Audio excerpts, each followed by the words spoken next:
Good afternoon. Good afternoon. How is everybody? Wonderful. I would like to welcome everybody to our last meeting of the Tortoise year. How many folks in here adopted a tortoise this season? Awesome. Well, how's your tortoises treating you? Anybody got any? Can't complain? Found mine on Tropicana, got hit by a car, lost all of the front nails, Oh, and swollen eye, but he's good. Other than that, and my husband is a captain in the fire department, did what he's taught not to do and ran out in traffic and was grabbed after he saw me hit and spun. oh. But he's doing all right now? Right, yeah, so I'm just here to make sure I do him right. Because he's starting to, we're going to talk about the brumation. Yeah. And Yep. I'm trying to sell a house and move to another one, so I can't build a habitat right now. Because I'm in, it doesn't make sense. So we need to. Okay. All right, but I got the naked eye. Okay. Right on. Yes. I have 3 tortoises that just hatched from my 2 baby ones. Sterilization. Sterilization. Yeah. So, is there anybody in this group right now that doesn't understand why we advocate for spay and neuter for desert tortoises? Because I know you know why. you can't find homes for them all. Right, because we have an overpopulation problem here in Clark County. And it's definitely nobody's fault. And this was actually kind of a result of good intentioned people over the past 30 or so years. So this desert tortoise was listed on the endangered species list in 1990 or 89. The state of Nevada passed laws in 1991 saying that you could have a desert tortoise in the progeny of those pets. So what a lot of people did in the 90s and early 2000s, if you had a mating pair, they thought, oh, I'm just going to make a whole bunch of babies and then put them out in the desert. We can definitely help the wild population. No. Yeah, thank you, Cheryl. Yeah, and we can't do that. And the reason is because it's disease, really. We have created an entire population. I say we because we're all part of this. We in Southern Nevada have created a population of Sick tortoises. sick is the wrong word. That's why I hesitate to say that. In the wild, they would definitely be sick. These tortoises have a disease called URTD. About 80% of captive tortoises have this disease. They can be just fine if they live in your backyard and they're getting a constant supply of food and water. But that very same tortoise, if it's out in the wild, might not get water for an entire year. So what happens, their constitutions they're not as hardy, and that disease that is just simply a head cold in captivity becomes something that could kill a tortoise in the wild. Just like you, when you get really stressed at work or you have a really, really bad day, if that goes on for a couple of days, everybody's been there, or you have a bad week, right? And then something awful happens on that Thursday or Friday, let's say a car wreck or something. That car wreck is compounded by you not feeling well for that entire time. So you might have had a head cold, you might not have been feeling well, but if you take into stress and that one event of the car wreck, then that turns into like pink eye or something crazy because your system just isn't as strong when you're under that much stress.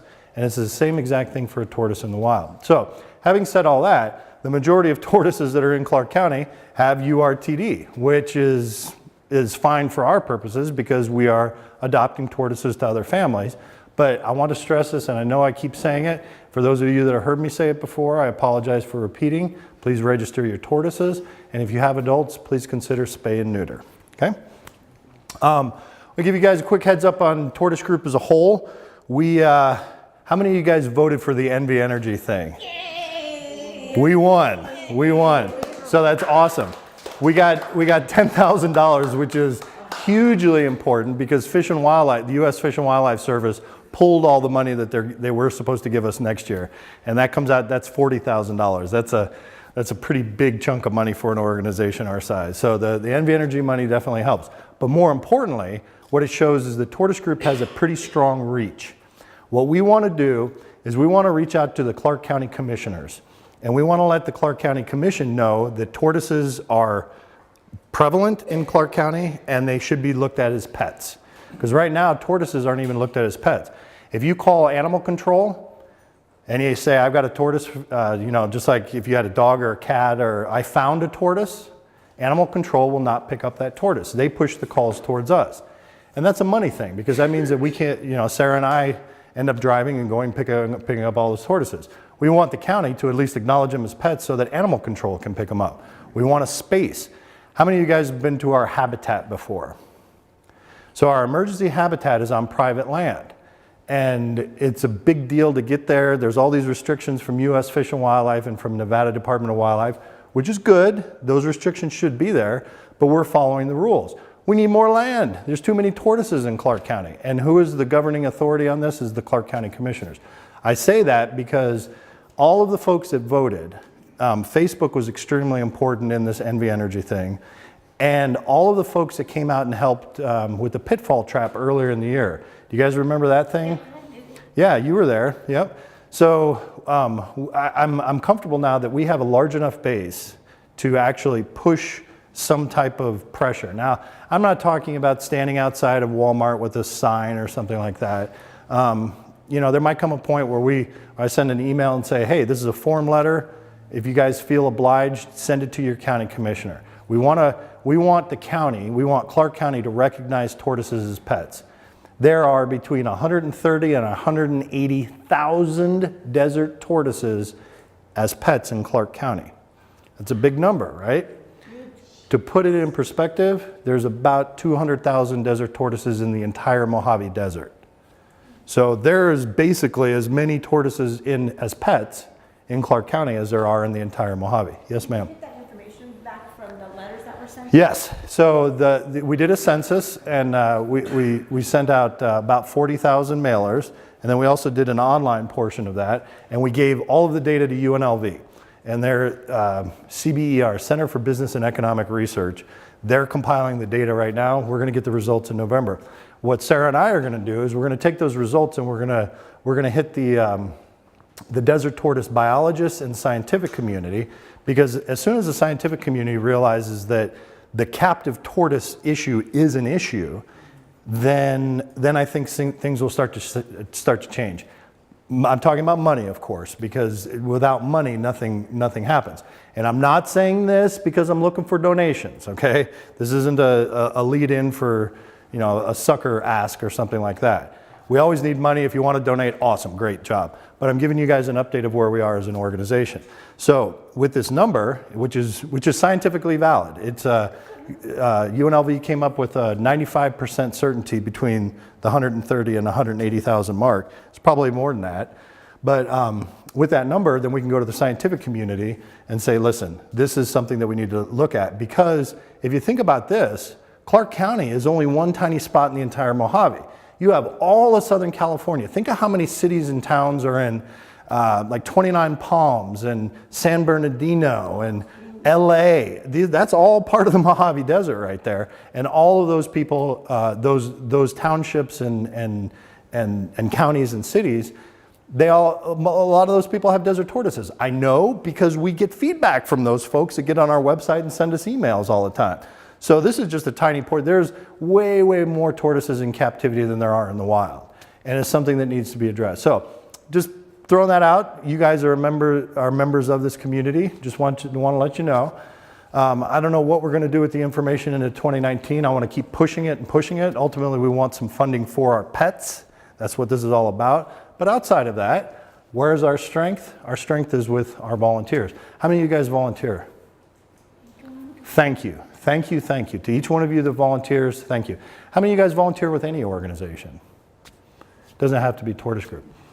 I'm going to put my community service hat on here and say that this community is awesome. Anybody that lives in Las Vegas, you guys know what we have here. You like kids, you like old people, you like animals, you like whatever. There is an organization that is out there for you. Consider volunteering. It does make your day a lot better. Actually makes your week better. And I say that because we could not operate without our volunteers. There's just me and Sarah, and we cannot do the work. What's Amanda doing? Oh, and Amanda, my God. Amanda, yes, Amanda just had her baby. She had a Las Vegas baby. It was born on October 1st. Oh, okay. Luis Jr. She's doing well. She's on maternity leave right now. Maybe not everyone knows who Amanda is.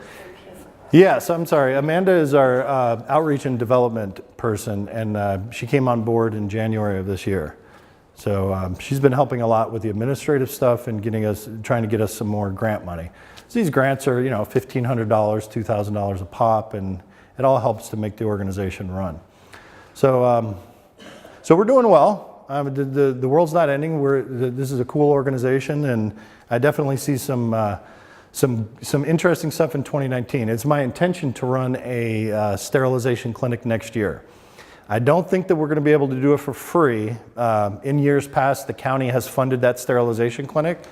If nothing else, the county's not going to fund it next year, so we're going to have to do it ourselves. But what we're probably going to end up doing is having some type of nominal fee, like 50 to 75 bucks a tortoise. We'll have some vets lined up, and hopefully if Oquendo Center will play ball with us, i.e. give us some stuff for very, very cheap, then we can run a large clinic next year. That's kind of my intent for next year. And then, does anybody have any questions about where we are as an organization? Okay. Do we have anything else? Yeah, Sarah's got lots of stuff about brumation. I'll shut up because I'm sure nobody cares what else I have to say. Thank you. Thank you. Well, I also have more things to talk about as far as current events. We are continuing our STEM program, Tortoise Club, over at Gehring Academy. So we meet with first and second graders every Friday before school, and we do STEM-related projects and experiments that we typically try to relate back to tortoises. And this past week, we were learning about sound because that is set up with the first and second grade curriculum. Here you can see the first and second graders playing around with light. So 2 weeks ago, we learned how light traveled, which was really exciting for me because we use that all the time with tortoises. We use our mirrors to look inside tortoise burrows. We use flashlights out in the field. And I'm sure that you guys can even do this in your own backyard, checking in your own tortoise burrows. I don't know if you guys have ever actually used a mirror, but it works really, really well. If you use a mirror and reflect the sunlight off of the mirror into the burrow, it really lights it up in there. Usually works a lot better than a flashlight unless it's overcast. Then you're kind of out of luck. So I actually have a really funny story about this week because I was showing them pictures of the field to start off and introduce what we were going to be doing. So what they're doing is they're looking in mock burrows, and there's objects in those boxes that are really dark, and they're using mirrors and flashlights to look in them and see what's in each box. But as an introduction, I was showing them pictures of me in the field out with Jason Jones with Nevada Department of Wildlife, which if you go to the next slide. Oh yeah, so here we go. So I showed them this picture and they were all freaking out. They're like, oh, a gecko, because their mascot is a gecko. And I said, no, it's not quite a gecko. It's a Gila monster. And they said, what's that? And I said, it's a venomous lizard out in our desert. And they said, then why is he holding it? and I replied, he's a trained herpetologist with Nevada Department of Wildlife. So obviously I'm talking to first and second graders, and their response was, what's a herpetologist? And I said, what do you think a herpetologist is? And I had this one little girl raise her hand and she says, I think a herpetologist is someone who finds things and holds them. And I'm like, you're right, they do that. They definitely do find things and they hold them, but they also specialize in studying reptiles specifically. So that's a fun thing to get kids involved and excited, and then they're really excited to learn about science, technology, and engineering and mathematics. And if we can relate it back to tortoises, I'm always on board with it because that's where my true passion lies. So speaking into field, if you guys ever do want to go hiking and do tortoise telemetry with me and track wild tortoises with me, we are still doing that, and we are always looking for volunteers. So if you want to come hiking in the desert, we've got transmitters on about 17 tortoises, and we do still partner with Nevada Department of Wildlife. So if you don't want to go out with me, you can go out with one of them. We're trying to get as many trained volunteers. We have actually had a couple biologists interested in helping us volunteer with that too, so that's really exciting. This is the time of year when they're moving around the most, and you'd be pretty surprised at how far up you are hiking up some hills out in the desert. So, Question. yeah. Does that antenna restrict him from going in anywhere? I don't think enough. I mean, it's flexible. it's flexible, and it's a small thing, and then it has an antenna. Yeah, but I mean, if he were to try to crawl underneath there, wouldn't that drag along the roof of the hole? It would scrape on it. Yeah. So if you guys are interested in that, you can talk to me after the meeting, and we would greatly appreciate it. This time of year is the most exciting. Like I said, they're moving around a lot up there, so they're really active. Much more exciting than just looking at holes. Because when they're not active, you're just looking, you're tracking them into a hole. Yes. Next slide.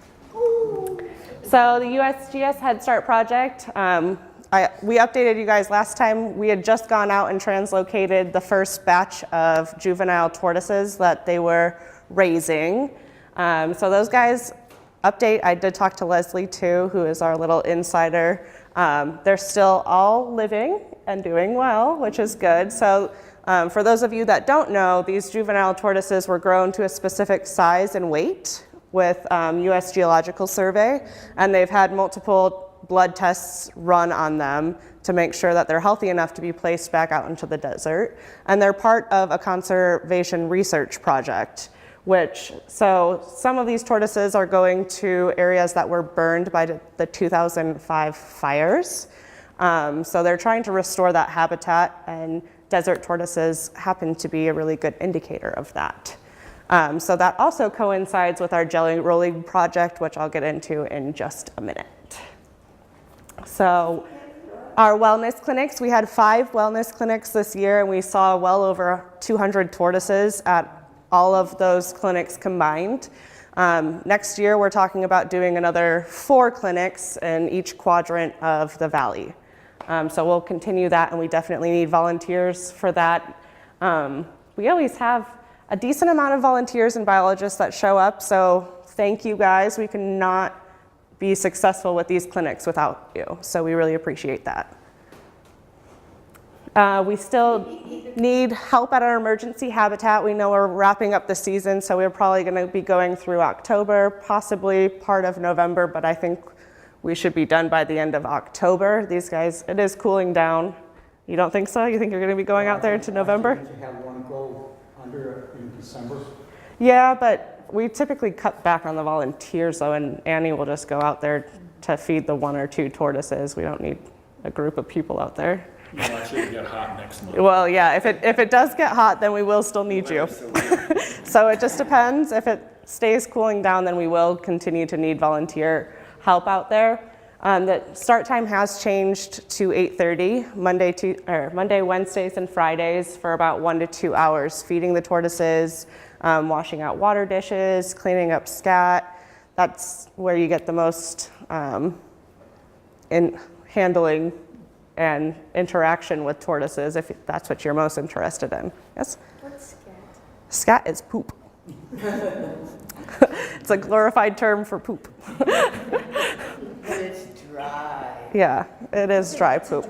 It is a dry pup. It's easy. Yes? Where's the emergency habitat? So the emergency habitat is located on our northwest side of town. It's off of Craig and the 95. As Kobe had mentioned, it is on private property, so we don't post their address anywhere. But if you are interested in volunteering, we'll certainly get you the address and you can go out there. And if you're interested in helping out with that, then you can see me as well. So the Jelly Rolling project has started, and we've kicked off the season. I know a few of you were out there with me the first week, which is awesome. We really machined through those. I mean, the volunteers we have out there are great. They really have the system down. And oh yeah, okay. So jelly rolling, I'll get into this. So this also goes in with the Desert Restoration Project, but these guys are on the plant side of things. So also a US Geological Survey and Bureau of Land Management partnership that we work with these guys to help prepare seedlings or plants that are going out to those burned sites. So where those tortoises are, they're also seeding with Joshua trees, creosote, and white burst sage. All tortoise plants that can be used for shelter or food. So those are all good plants going back out into the desert. They're trying to restore the plant life out there. And the purpose of jelly rolling, and the terminology is actually scientific, it is in research papers. Basically, the process is taking these seedlings, wetting down a pet pad, sticking these seedlings in there without dirt, and then folding the pet pad over and rolling it up so that it's a lot lighter to transport. Each of these carriers, so these are all filled with dirt and plants, the seedlings, and when those are wet, those are about 40 to 50 pounds. So it's much, much lighter to carry jelly rolls out into the field, because these are areas that are out into the desert, might be 1 to 5 hiking to go plant these. Now, we're not responsible for actually going out and planting them. They have crews for that, but we help with the preparation of that. So we prep the jelly rolls so that these crews can take them out. And that's also part of that conservation research project. So what they're looking at, not only with just restoring the habitat, but they're also seeing what methods work best when we do have wildfires to help restore those sites. So they are taking out those crates too, and they're taking jelly rolls out, and they're taking just the seeds as well, and seeing which method works the best, so that if we, in the future, we can look back at this project specifically and see how big the seedlings should be, and various different factors when they're trying to restore a habitat. So burrow builds, it's burrow building season. It's finally not hot out. So we have an upcoming burrow build on October 21st. And this morning, we actually built 2 tortoise habitats out at Gilcrease Orchard. So it was very, very busy at Gilcrease Orchard. It was a beautiful day out there. So if you guys want to go check that out, we don't have tortoises going out there quite yet, because they'll be having a planting day where they'll be putting native desert plants into those habitats, and then we'll be transporting tortoises over there. But you guys can go visit the tortoise habitat at Gilcrease Orchard. That was done this morning. As a frame of reference, that's what we were doing this morning. So we always need volunteers to help out with burrow builds, and I know multiple of you have actually come out and helped me, so I appreciate that, and I thank you for that. It's a good workout, maybe skip the workout and come help me shovel dirt, and we greatly appreciate it. Is that an above ground or below ground? That's an above ground. See how tall I am on top of it? I do see how tall, you're like 7'4". It's a good picture. He's supervising. Yes. All right, good. So just again, I just can never express how much we thank our volunteers. We really appreciate you guys coming out and helping to whatever capacity that you can, whatever your passion is. We really appreciate it, because we cannot run as an organization without volunteers. So we really appreciate it. So now we'll be moving into brumation. How many of you guys, is this your first brumation season with your tortoise? You got a couple. Okay, awesome. So we'll go over typical fall behavior. This time of year is very common for tortoises to be most active. As I mentioned, out in the wild, they're moving around, but oftentimes in people's backyards, you'll see your tortoises moving around a lot this time of year, especially if they're males, because they have heightened levels of testosterone, because they're looking for a mate before they go down for their sleep. So a lot of the males will really be pacing. Their main activity levels are between 80 and 90 degrees. So when we want to be outside, they want to be outside too. Now, as the weather starts to cool down, your tortoise will start to slow down typically as well. Now, I know we have some exceptions to the rules. Some people's tortoises will eat all the way up until brumation, and some of them will really slow down and they won't eat at all. So that's not uncommon. Don't panic if your tortoise has stopped eating. Yep. So when, where, and how long will my tortoise brumate? So typically we say that brumation goes from mid-October to mid-March. Now this depends on a lot of other factors as well. Depends on the individual tortoise, it depends on outside weather temperatures and the length of the day. So tortoises have this internal clock, just like we do. You know, most of us rise up with the sun, maybe not exactly when the sun rises, but they have that same internal clock that tells them when to go to sleep and when to wake up. So once it starts getting colder, they typically will start slowing down and then preparing for brumation, and they'll go down into brumation. Now last fall we had a really, really warm fall, and as Bob mentioned, our last tortoise at the habitat didn't go into brumation until the first week of December, which is pretty uncommon. But this time of year is when they start going into brumation. If it's really warm out, you might be seeing your tortoises through November, which is exciting for us. We all want our tortoises to be staying up as long as possible, I know it. But it is important for them to brumate. So if you don't have a proper place for them to brumate, we do have instructions on how to brumate a tortoise inside a box if an outside burrow is not available. So as I just mentioned, your tortoise should brumate outside in a well-insulated burrow. It's important that your tortoise burrow doesn't flood and is well insulated.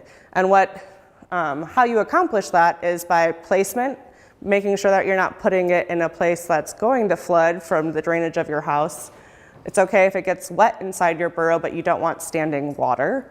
And how we accomplish the insulation is with dirt, a lot of it. So you saw Kobe standing on top of that above ground burrow, typically having about a foot of dirt on top of that frame.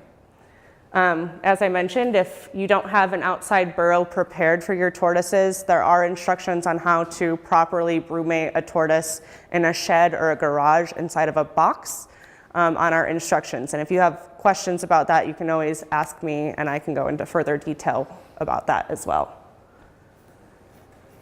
So how long will my tortoise brumate for? As I mentioned before, it does depend on the tortoise. It does depend on outside temperatures. Typically, they start coming out of brumation around mid-March. Now, last year, again, we had a warm spell at the end of February, so we had a couple appearances the second 2 weeks in February, and then it cooled down again, so a lot of them came out, and then they're like, no, we're not ready for this, and they went back down for another 2 weeks. Now, when your tortoise comes out of brumation, it's still moving slowly. They slow down going into brumation, and coming out of brumation, they're really slow to come out of it as well. And sometimes they won't eat for several weeks coming out of brumation as well. So brumation tips. So what you can do to help prepare your tortoise for brumation. I know a lot of people stress about brumation and they worry, especially if it's their first season, because they can't believe that they don't have to feed their tortoise for 5 months, which I know is shocking, but they're well prepared for it and they actually know what they're doing. They've been around for millions of years. Most of these guys have gone through several brumation periods on their own, and I know that we worry as tortoise custodians, but have faith in your tortoise and have faith that it knows what it's doing.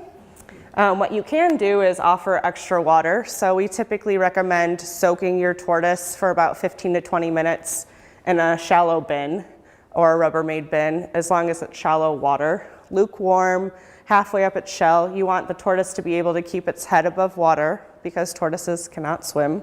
But you do want to have enough water that it can submerge its head if it so chooses. Tortoises can go several hours without oxygen. So if your tortoise is keeping its head underwater, nothing to panic about, but you do want it shallow enough that your tortoise can lift its head above that water line. A lot of people panic about it being too cold during the winter too, so a couple other tips that people have done in the past is crinkling up newspaper and sticking it in the entrance of the burrow. That helps reduce the air circulation coming in and out of the burrow, but it also makes it obvious if your tortoise does come out during brumation, then that They push that newspaper out, so then you know that your tortoise was out and about. Now, sometimes they will make appearances during brumation if they sense oncoming rain, and that's typically the only time we'll see a tortoise during the winter season.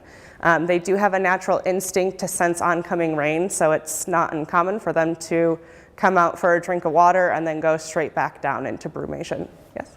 What about your little ones? They're like, were just hatched this year. Should we leave them out or bring them in?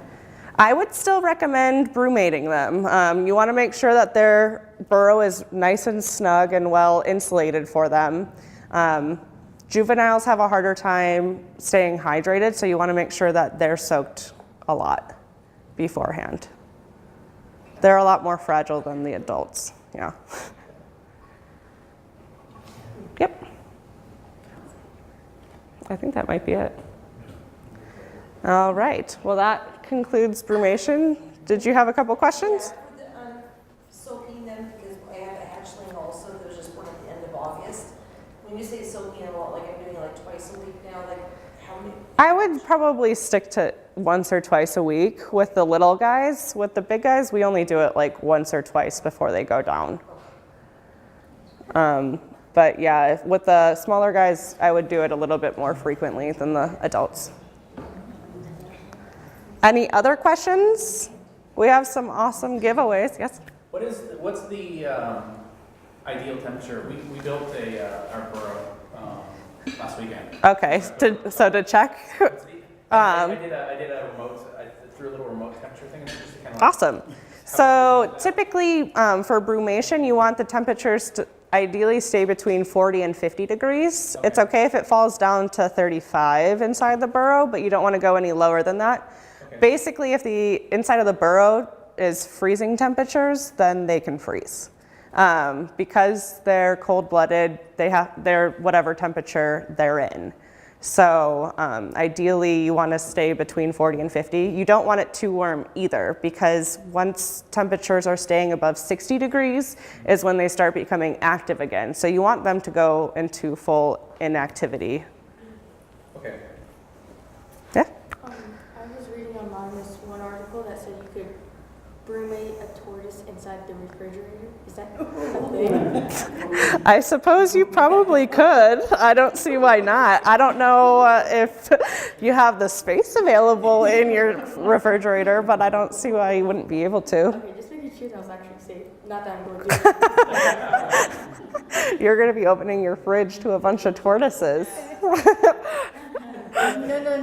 No. Which is better for keeping the temperature constant, above ground or below? That depends. I mean, we typically build above ground, but I think the constant temperature is more so in underground burrows. But it's a great deal of hassle to dig out a big Yeah. hole. Do you have an underground or above ground? I did have an underground for the first 10 years. The next 10 years they've been above ground, but now I'm thinking about going back to underground. Well, ask them. I will. I will. They were having it separate when I left. What about the use of like industrial plastic? So I would actually, covering the burrow and then the dirt on top of it. I would refrain from doing that just because it can cause a greenhouse effect. So it could kind of throw off the humidity inside the burrow and the temperature inside the burrow. Some people, when it rains, do cover their burrows with tarps. I'm sure probably some of you are guilty of that. Holly. Anytime it rains, people are out there with their umbrellas, making sure that their tortoise doesn't flood out. But same thing with that. If you are covering your burrow with a tarp, then you do want to remove that. If it does rain, great, you can cover it with a tarp, but as soon as it's not raining, you want to make sure you're pulling that tarp off. Actually, that's funny. I just adopted a tortoise out and they had a tarp over it because the older gentleman was just like, well, there's a 20% chance of rain tonight. And I'm like, unless you see rain, you don't need to be putting a tarp down. Okay, you said the kids were using mirrors. Would it make sense to install a mirror inside your above ground? So you can have an Egyptian pyramid? Yeah, so you could check in there. Actually, that would be a really good idea. If you wanted to see like in the turnaround, yeah. Shine a flashlight. I assume That's actually a really good idea. Yeah. they have those, Yeah. those concave ones, so if you're coming out of your driveway, you can see if there's Yeah. cars coming. That's a good idea. They can put on their makeup and. I think I might just. Yes, I heard down there for, he's been digging for the last couple of weeks, and so he's, getting busy down there. But, like, what happens if, like, there's bugs down there? I mean, is that bothersome for them, or? Typically not. I feel like they're all, it's built in solid. Yeah, a lot of times cockroaches and spiders hang out with tortoises, and the tortoises don't really care about their cockroach friends. I know that you guys have a tortoise that eats cockroaches, but typically they don't bother them. Same thing with scorpions. It's not a big deal. No, and I would refrain from spraying the burrow in general. Yeah. Ants can be a problem with like hatchlings and smaller tortoises, but typically not so much of an issue with adults. Sarah, I had a problem with ants last year where I went out one night and it was covered with ants. And I think I'm even Yeah. Sarah like, oh, what do I do? And we sprayed some vinegar. So I mixed like vinegar with Yeah, water and a little bit of soap. And they were completely gone by the morning, and it was nothing that would hurt the tortoise at all. But it I spray around every once in a while just to keep the I try not spiders to, out. I don't spray anything anyways, because I have chickens, so the chicken area is where the same area where the tortoises are, so they kind of, chickens will eat the bugs, but they come out at night, and chickens can't see, so they're in their coop, so I'm just like, are they going inside there? Yeah, as Holly mentioned, there's actually the internet is a great thing. There is a lot of natural remedies for pest control. Like she said, vinegar and water and dish soap usually works really well. Your chickens And go different in the things. burrow at all? I've had one just like kind of go down there and check it out, but they all kind of get along really good. Like, I find that the chickens are starting to enjoy the turtle feed. So whatever, like right now, he's not finishing it, then the chickens will end up eating it. I mean, it's all healthy, so it doesn't matter. They do have pretty similar diets too. It's grass. Yeah, My cats. Diatomaceous earth. also works really well for if you have- ants. It is a little bit more expensive, but if you take the entire area, I know 3 people that their entire habitat is made up with diatomaceous earth, and they don't have any issues with bugs or any kind of problem. It is a little bit expensive because I find the edible version. Yeah, of the it, food grade. because then I put it in where like the chickens do their dust bath, But I did sprinkle it quite a bit, and I just didn't feel like it was really dealing with the bugs. And then I guess I was kind of torn because it's like chickens will eat it, but then I don't want them, It's, Yeah. It's very expensive. And to do it properly, you really have to have quite a bit in your habitat. So it's not, if you had the resources for it, it's a cool thing, and I've heard good things from the folks that actually put the money into it, but it's not cheap at all. So just a suggestion. Yeah, because I think I have like a little tub like this big, and it was like $15 or something for just like this, and it goes pretty fast. Yeah. Or you can borrow our bug heater. Yeah, just train your tortoise to get huge eating cockroaches. Yes. Since we have tortoises, and our neighbors have learned that we have the tortoises, They keep bringing you tortoises? yes. We No. got a little one last year, we made him or this year, sorry.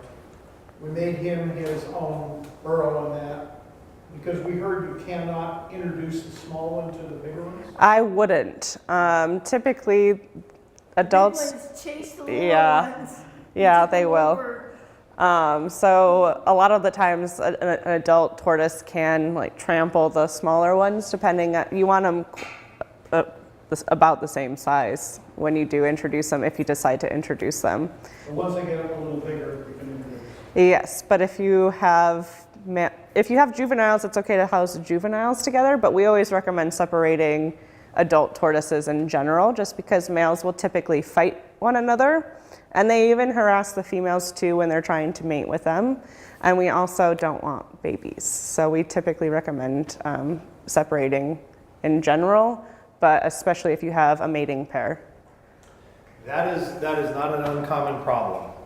You become the tortoise man on your block. So, and what happens after a couple of years is that people know they will just continue bringing tortoises. When we can't take any more tortoises, we're at capacity right now. But when you get tortoises next year, give us a call. We'll come get them. You know, Yeah, we're not breeding, this one It- happened in our yard. I get, trust me, I get it. It's what, the thing that you guys should be concerned with, and it's gonna happen, is that everybody else on the block will know that it's you that has the tortoises. And people, you know, people are gonna find a little tortoise, they don't wanna throw it away. They call animal control, they say to call us. We say, nope, we're not taking any tortoises. So then they come to you. And it happens over and over and over. And unfortunately, I wish I had a better response, because if we had enough resources, I'd say, great, give them to us no matter what. But, you know, it's not improper to put your foot down and just say, listen, I'll show you how to take care of the tortoise, but we can't take your tortoise for you. And interestingly enough, a lot of times if you give that person an option to keep it, a lot of times people don't even know that they can keep tortoises. So you guys are on the front line of education as far as I'm concerned, because your neighborhood is going to come to you for all tortoise questions, but you're only going to catch it when they've got the tortoise and they don't know what else to do. So, you know, having somebody really say, hey, have you considered keeping it? And it's not something that most people even think about. They say, no, I don't want to do it, you know, blah, blah, blah. Give them a couple days, give them food and water, make sure the tortoise is okay. And then after 2 or 3 days, maybe that person decides to adopt. But it's not uncommon what you're experiencing. It happens all the time. The unfortunate thing is, in 10 years, you're going to have 60 tortoises in your backyard. Well, that was my main question, is Yeah. if apparently somebody in our neighborhood is either raising tortoises or, 'cause I don't think it was too little to walk in. So it had to be If somebody you around think there about- not controlling it because they're getting out. If you think about the numbers, between 130 and 180,000 tortoises in Clark County. If you do the math, there is roughly 350,000 single-family residences in Clark County. So you're looking at pretty much it doesn't break down like this, but it's basically 1 out of every 2 households there's a tortoise there. So yes, there's somebody in your neighborhood that has a mating pair somewhere. And it's you know, people just don't talk about it because they think they're doing something wrong or illegal. And then what happens is they've got a male and female that have 10 babies one season, and then some 5 get out and they walk to your yard or somebody else's, and then it just keeps snowballing and snowballing. Because you take the tortoises, and then when those guys are of sexual maturity, then they start mating with each other, and then you got a farm in your backyard. Yeah, Sarah, it might be good to talk about how you sex a tortoise, because that's not necessarily obvious. Okay, so how to sex a tortoise? You can't tell until they reach sexual maturity, so it has to be about 6 to 8 inches, more so on the 8 inches in shell length. Males will have a concavity on their plastron, which is the underneath of their shell. That's to mount females during reproduction. Females stay flat. Now they all start off looking female, so they all have that flat underside. Females will typically have shorter tails than males, unless you have experience sexing tortoises. Telling by the tail can be a little difficult, but males will typically have long tails, females short tails.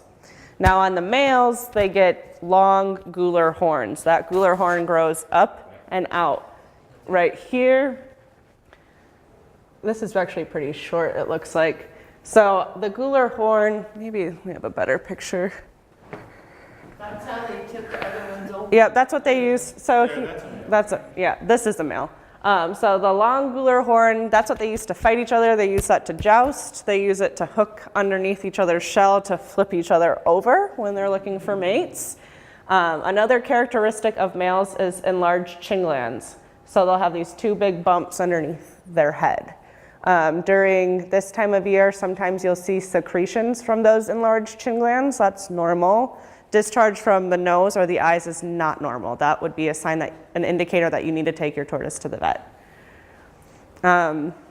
Another thing is that females typically have longer hind nails to dig nests, but that also is not usually a very good feature to tell. The gular horn, the enlarged chin glands, and the concavity is what's typically most obvious. Depending on your tortoise, it might take a while for those male characteristics to actually become really obvious. Especially the gular horn, that takes a long time. It's not, Does no. that come later too? Yes.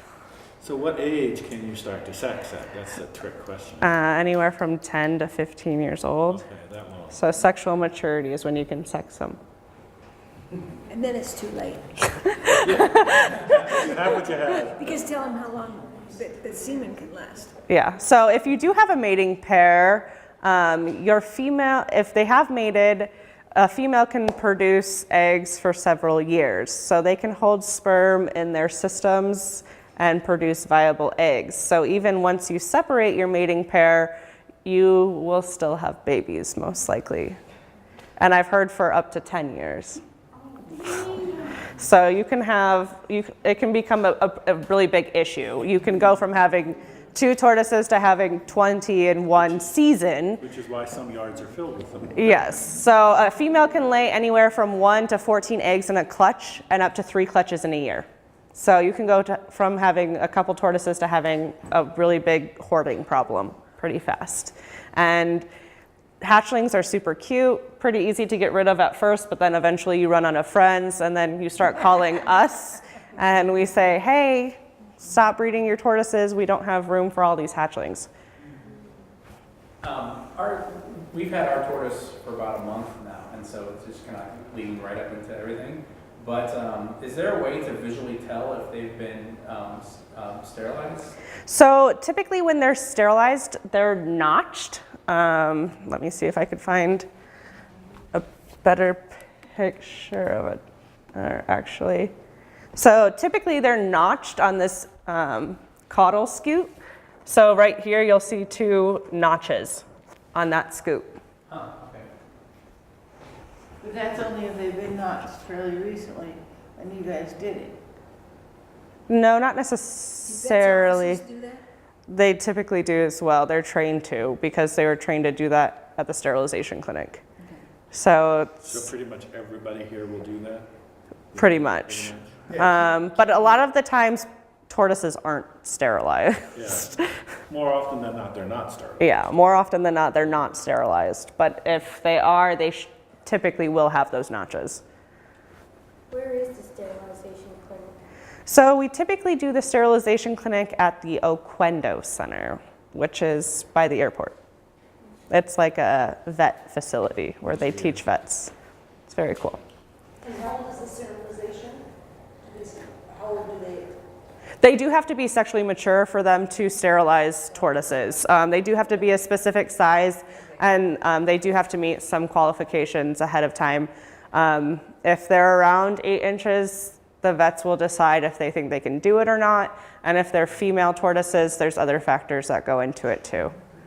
Does sterilization cause any behavioral changes as it would with a mammal? No, actually, so the procedure for males is kind of horrific.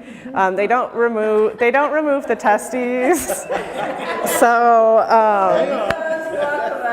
they don't remove the testes. It's a philectomy. So they shorten things. So they snip and stitch. So they still have testosterone levels. Do they have like a hemipenis then with the cloaca?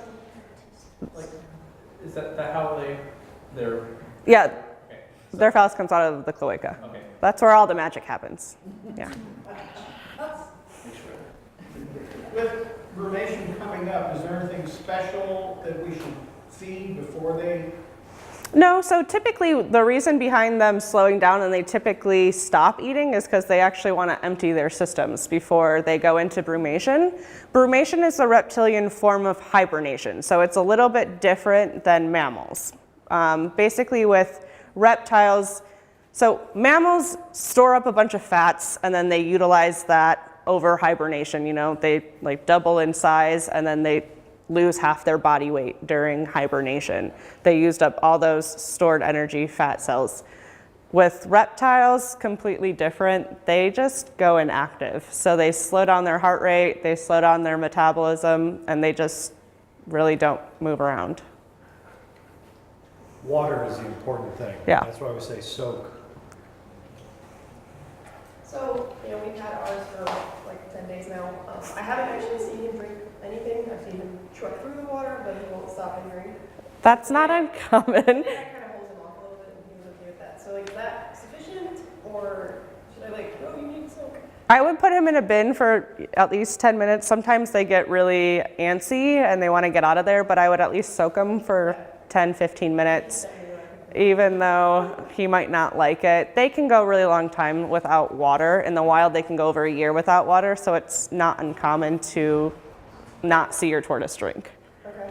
And as far as feeding, I think I mentioned to you they follow some phonetic tortoise group on Facebook, and somebody will post, here's my tortoise ate this morning, and people are like chastising them, like, you shouldn't be feeding them this late, they shouldn't have flowers, and I'm like, if he's hungry and he's gonna eat, Yeah, we pretty much still offer them food. If they eat, they eat. If they don't, they don't. They know what they need to do. If they're not going to eat, they don't even come out of their burrows or they won't eat. Is it normal when you soak them? Like when I put mine into the soak, his little legs just go all the way out.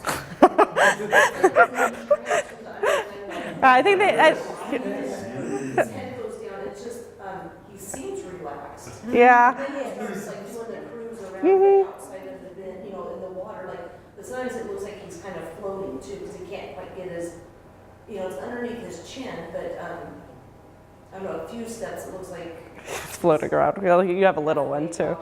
Yeah, that's pretty common. Some tortoises enjoy their soaks and some hate it. Some want to get out as soon as you put them in. Yes? Can a tortoise float? Because mine accidentally put too much water in their soaking bin once.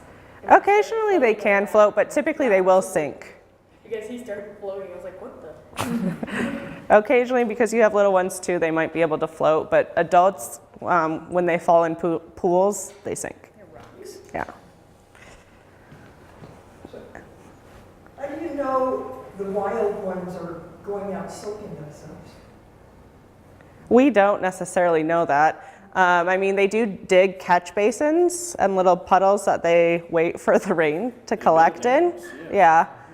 So we do know that, and we do know that there has been research studies that indicate that they do come out when it rains. And honestly, when we're out in the field, it's perfect herping weather, herpetology, because a lot of the reptiles come out in the desert when it's about to rain. They're really well adapted. Yeah. That might be their only opportunity to get a big drink of water. So most of the time they're getting their water from plants that they're eating, but this gives them the opportunity to get a large drink of water and flush their systems out. So oftentimes when you soak your tortoises, they pee and poop too. Is there anything to be aware of with the urates that come out, if it's the amount or? You just want to make sure that they're passing urates. Sometimes they might not always pass urates every time they urinate, but as long as they're passing them on a pretty regular basis, that's a good indicator. Also, color can sometimes be discolored in urates, just keeping an eye on that. We've had some really interesting color urates come out before. It's surprisingly large amounts. Yeah. How often do you do a soak? We typically recommend a soak right before brumation for adults, more frequently for the little guys, and then once right when they come out of brumation, and maybe one other time when it gets really, really hot outside. But They become adults at 4 or 5? it depends on the size of the tortoise is what we typically go. I would probably soak that one or two extra times, just because juveniles have a harder time holding water, keeping water in their systems. All right. Go ahead. If you always have a large water holder that they can get into when it's not too deep, if they need to soak, will they automatically do that? They should, theoretically, but we still force them to soak once or twice a year. But we do recommend having water available to them throughout the year. One of the things you have at, the habitat is you have that pan of water, and you put weeds and things in there that they eat. So I can see them, pulling that out and then getting some water with that. So that's a good way to get them. That is a really good idea. So at the habitat, we typically will feed them dandelion greens, or we'll pick plants and we'll just toss them into the water dish if they're not out and eating them, whatever they haven't eaten, just so that they will eventually eat it, and it keeps those plants fresh a little bit longer than just leaving them on the ground. And I see them pulling it out, so they get some water with that. So it's a good passive way to get it. I know you're not supposed to feed them iceberg lettuce, but can you feed them romaine? So we typically stay away from lettuce in general. It's an okay water source, but it doesn't really have nutrients. So it's okay if you feed your tortoise a little bit of lettuce, but as long as that's not the only thing you're feeding them. You want to. Here's the best way to think about it. Have you ever been hiking up at Red Rock or out at Lake Mead, just walking around? Yeah. Have you ever seen any romaine lettuce growing out there? I know, it's just a different way to think about it, but that's same thing with strawberries. Tortoises love strawberries because of the color, right? They see the bright color and they're going to come, and as soon as they take a bite, they say, "Oh my Lord, this is the most delicious thing I've ever had in my life." But a tortoise's stomach can't process citric acid. So it's a lot like, you know, if you feed a 5-year-old kid chicken fingers, 5-year-old kid's gonna say, "Awesome, Mom, chicken fingers, chicken fingers."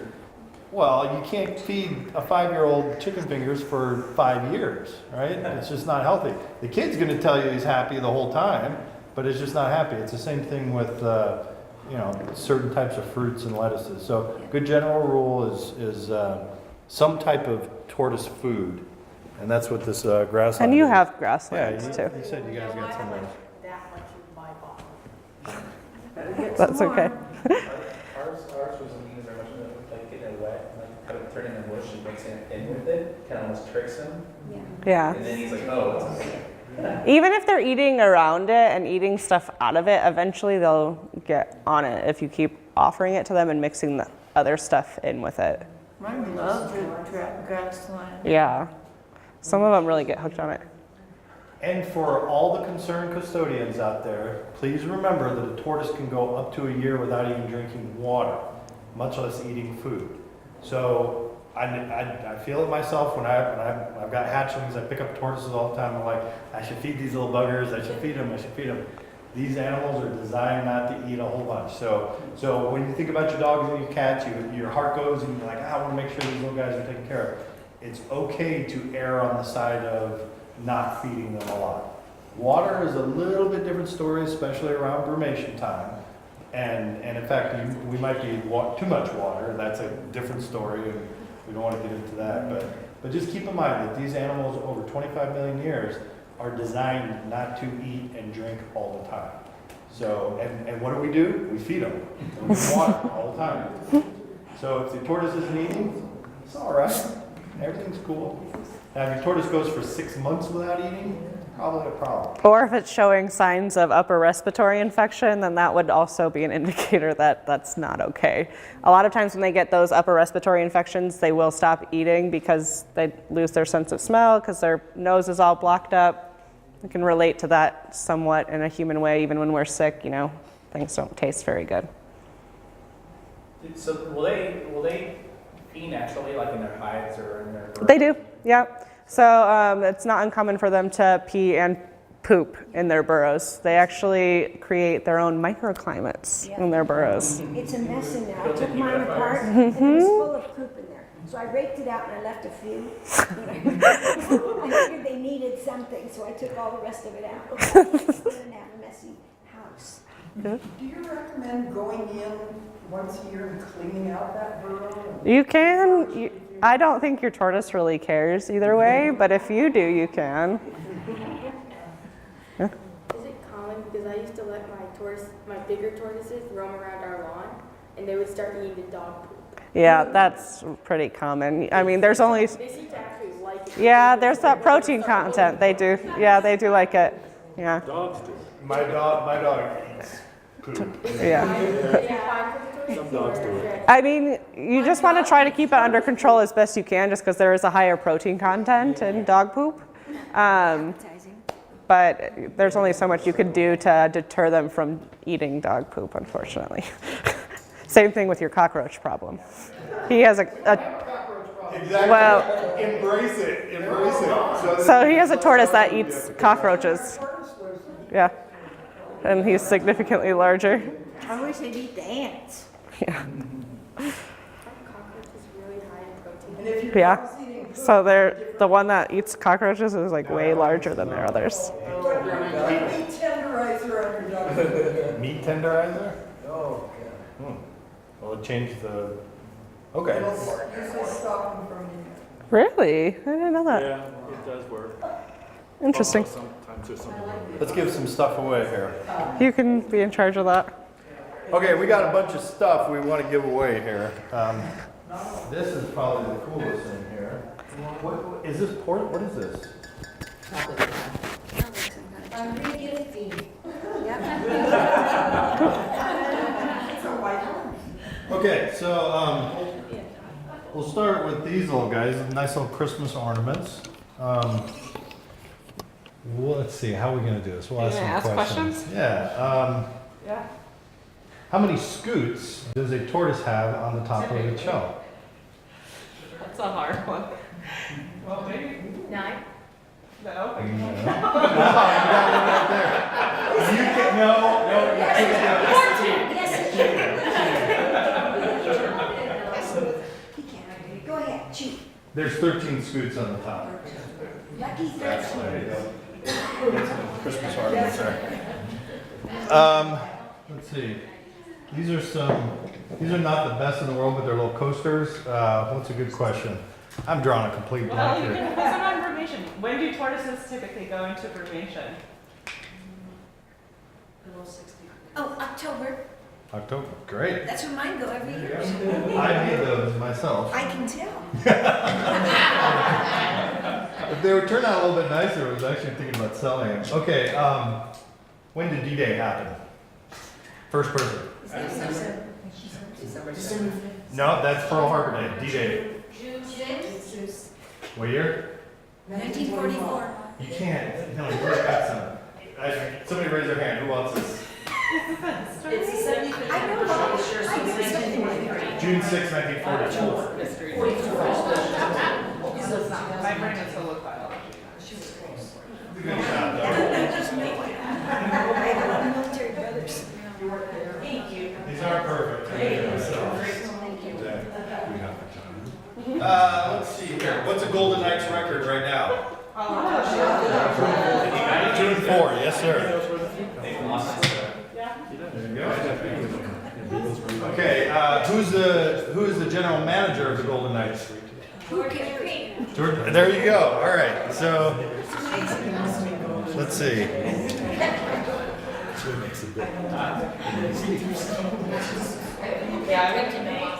What? Yeah, me either, so we're losers. What is the Latin name of the Mojave Desert tortoise? You know it? You're close. No, you're not allowed. Boom. Gopherus agassizii. Yes, that is the correct answer. You guys have the golden tortoise for like the last one? He won't let me win. No. I blew it on the coaster. I should have saved my brain. You should have. Next year, you gotta remember. All right. This is a nice one here. Don't forget about save the nice one for last. Yeah, we'll say. The Yeah, we got a couple books here too. books and then the eraser. This is Thunder on the Reservation, Thunder in the Backyard. Somebody. They're like youth books. Yeah, youth. They're not kid books because it's not mostly pictures. It's actually It's a youth tortoises chapter. going out and doing stuff. Okay, what's my middle name? Anybody know my middle name? Dobie? No, that's the dog downstairs. But Kobe Dobie, that'd be. Kobe Toby. Let's see, what's a real question? What's a real question we can ask? Something about desert tortoises. How long is, Name something that they native plant they eat. Ah, yeah, native plant that a desert tortoise eats. well, yeah, sure. Cactus, prickly pear cactus, which is not really native. But that works out. They do cut that.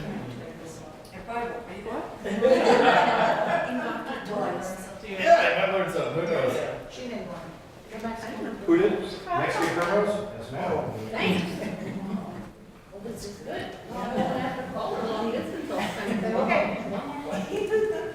Here's a good question. What is the eastern boundary of the Mojave Desert? It's a pretty large landmass. I'm going to call on you second. Hold on, you've already got this. Eastern. What's that? Grand Canyon? No. Well, yeah, it is it's a Colorado River. So, yeah.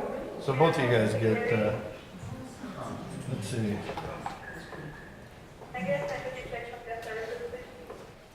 Sure. There's a nice little thing there. It's like a little soap holder. That is just something cool.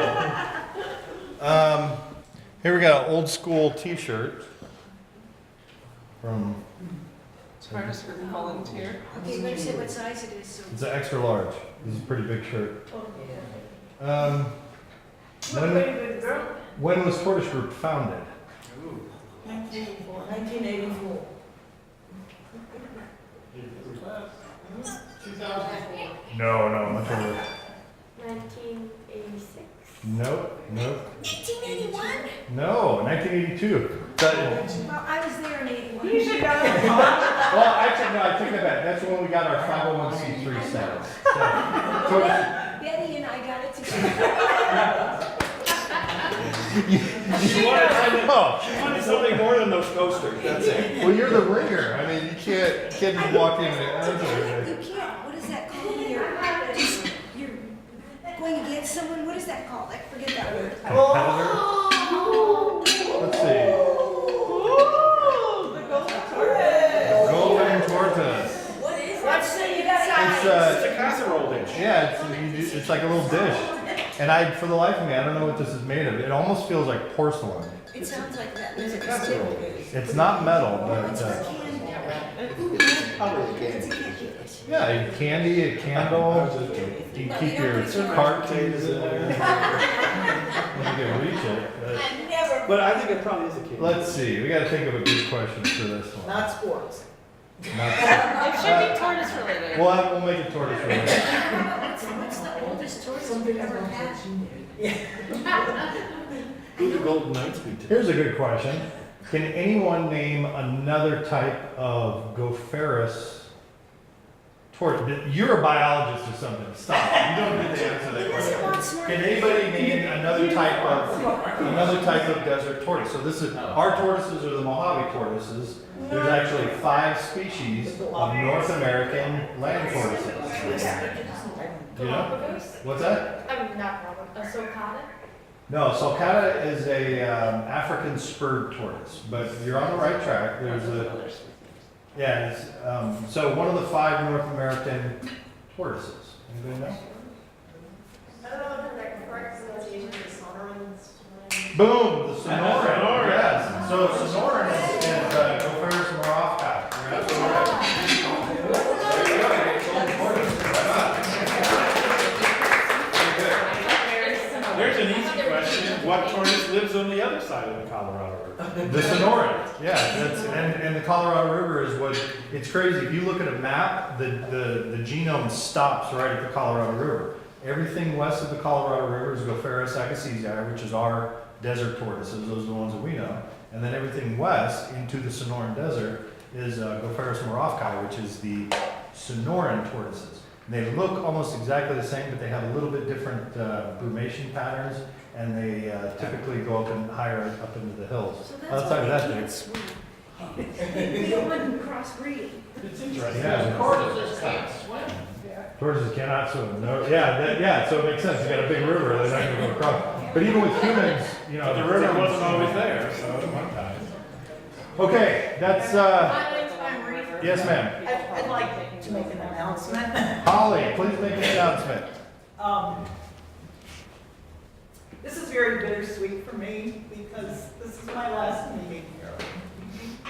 I'm moving back to Virginia. I've got 2 beautiful grandbabies back there, and it's time to go back. And just to tell you a little story, when I moved out here in 2008, I had to leave 2 box turtles that I boxed them all up and I was ready to go, and the mover said, "Does that one go?" I said, "No, I'm carrying this one, it's my turtles." And he goes, "You don't want to take them out there."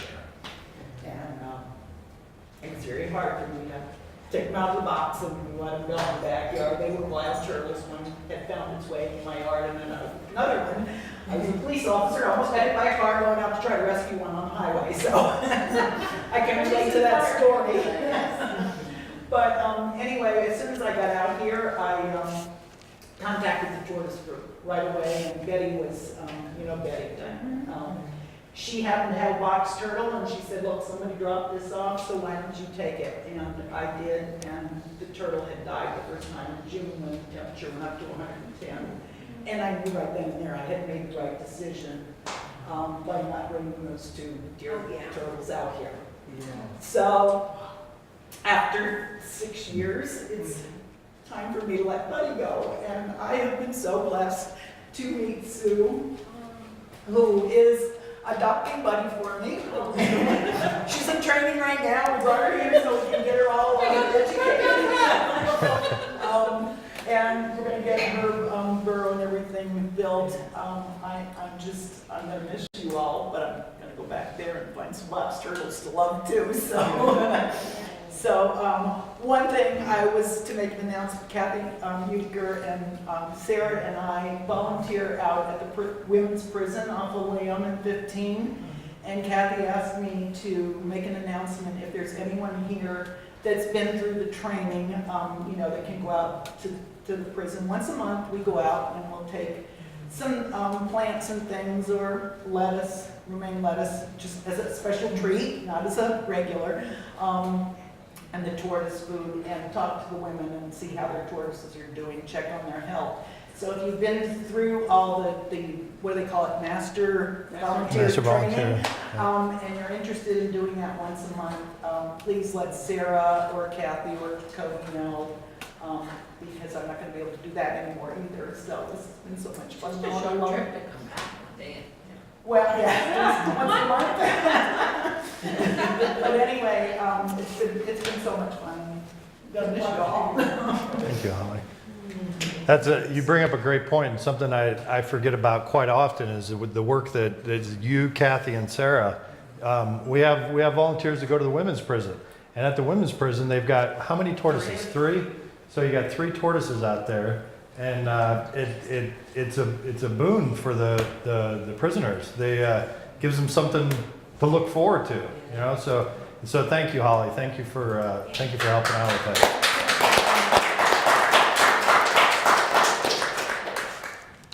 Okay, we gave away all the free stuff. All the rest of the stuff up here is for sale. If you guys want to buy some food, we do have the chips and stuff. Please eat these. Take them. It's only 10 cents a handful.